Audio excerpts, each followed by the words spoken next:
Samantala, personal na naghatid si Pangulong Ferdinand R. Marcos Jr. ng tulong sa mga katutubo sa Pampanga para sa kanilang kabuhayan, edukasyon ng kabataan at suporta sa pagkain.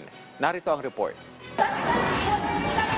Mano-manong inaararo ni Ronnie ang lupang kanyang sinasaka. Kwento niya hindi madali dahil inaabot niya ito ng halos 2 buwan. Mahirap po, yung sa amin sa bundok po, ginaganon namin po yung pag yung sa sako, yung hindi pinupuntok ba? May dito, may tali dito. Pag gabi, sumasakit naman. Mahirap ng para pag umaga, wala na naman, magtrabaho na naman.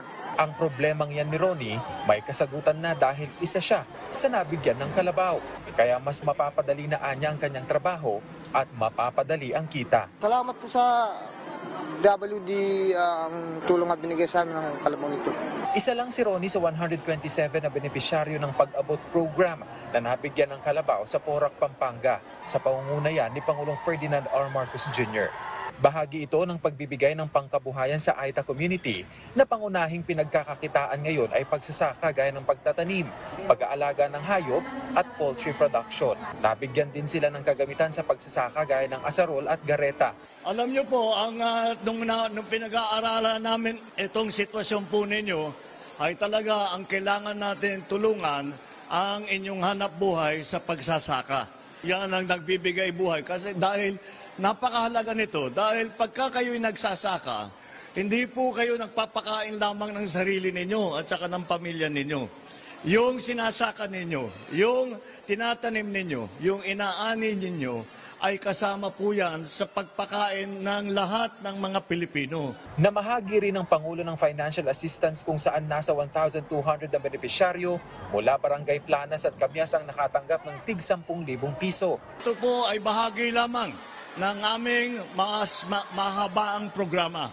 Hindi po ito lamang patuloy po kung ano yung pangangailangan po na makakapagpaganda. Magbadala ng kaunting ginhawa sa buhay ninyo.